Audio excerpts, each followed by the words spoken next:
নমস্কার বন্ধুরা, তোমরা কেমন আছো? আশা করি ভালোই আছো। মিষ্টু রান্নাঘরে তোমাদের স্বাগত জানিয়ে শুরু করছি আমার আজকের রেসিপি। আমার আজকের রেসিপি হলো অড়হর ডাল। এই অড়হর ডাল কীভাবে রান্না করলে এর স্বাদ বাড়বে তার জন্য আমার পুরো ভিডিওটা দেখতে থাকো। আশা করি ভালো লাগবে। অড়হর ডালটা করার জন্য আমি প্রথমে একটা কুকার নিয়ে নিয়েছি। তার মধ্যে আমি দিয়ে দেব অড়হর ডাল। অড়হর ডালটা আমি আধ ঘন্টা আগে ভিজিয়ে রেখেছিলাম। এখন আমি ডালটা দিয়ে দিচ্ছি। ডালটা দেওয়ার পর এর মধ্যে আমি একে একে সব মশলা দিয়ে দিচ্ছি। প্রথমেই আমি দিয়ে দিচ্ছি পরিমাণ মতো নুন। এখানে আমি হাফ চামচের মতো নুন নিয়েছি। তারপর এর মধ্যে দিয়ে দিচ্ছি হাফ চামচের মতন হলুদ, আর দিয়ে দিচ্ছি 1 চামচ ধনে গুঁড়ো আর 1 চামচ জিরে গুঁড়ো।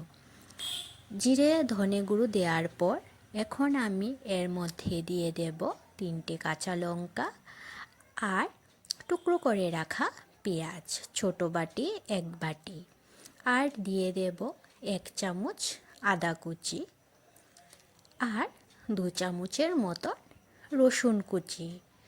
এখানে সব কিছুই আমি টুকরো টুকরো পেঁয়াজ টুকরো করে নিয়েছি, আদা আর রসুন কুচি কুচি করে দিয়েছি। বাটাবাটি আর ঝামেলা নেই। তারপর দিয়ে দিচ্ছি পরিমাণ মতন জল। সব কিছু দেওয়ার পর এখন কুকারের ঢাকনাটা লাগিয়ে নেব। তারপর অড়হর ডালটাকে 3টে মতন সিটি দিয়ে নামিয়ে নেব।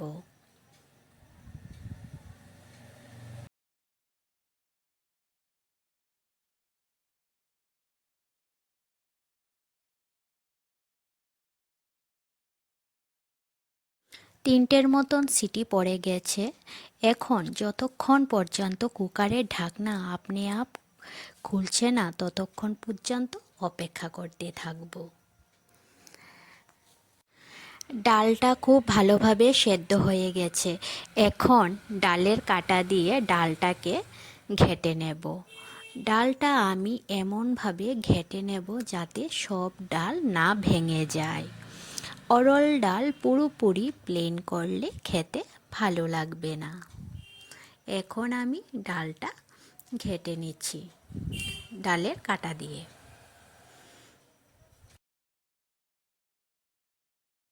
এখন আমি ডালটা কুকার থেকে বাটিতে নামিয়ে নেব। ডালটা বাটিতে নামানোর পর এখন আমি ডালটা ফোড়ন দেওয়ার জন্য গ্যাসে একটা কড়াই বসিয়ে দিয়েছি। দিয়ে দিলাম সর্ষের তেল। ফোড়নটা আমি সর্ষের তেলই দেব, এই জন্য আমি দিয়ে দিলাম সর্ষের তেল। তেলটা গরম হয়ে গেছে। এখন আমি এর মধ্যে দিয়ে দেব 3টে শুকনো লঙ্কা আর তেজপাতা। শুকনো লঙ্কাগুলি যখন কালো হয়ে আসবে তখন আমি ফোড়নে দিয়ে দেব জিরে। ফোড়নটা হয়ে গেছে। এখন আমি ডালটা ঢেলে দেব। কথায় আছে মাছে ভাতে বাঙালি, তবে বাঙালির ভাতের পাতে ডালও থাকে প্রায় রোজই। অনেকে আবার রুটির সঙ্গেও ডাল খেতে পছন্দ করে। অন্যান্য ডালের মধ্যে অড়হর ডাল যেমন সুস্বাদু, সেই রকম এর রয়েছে দারুণ পুষ্টিগুণ। ডালটা ফুটে এসেছে। এখন আমি ডালের মধ্যে স্বাদের জন্য দিয়ে দেব হাফ চামচের মতন চিনি। চিনিটা দেওয়ার পর ডালটা আর 2-3 মিনিটের মতন রান্না করলে ডাল রান্নাটা হয়ে যাবে। ডালের মধ্যে নামানোর আগে আমি দিয়ে দিচ্ছি মেথি পাতা, তাহলে ডালটা থেকে খুব সুন্দর একটা গন্ধ বের হবে, খেতেও স্বাদ লাগবে।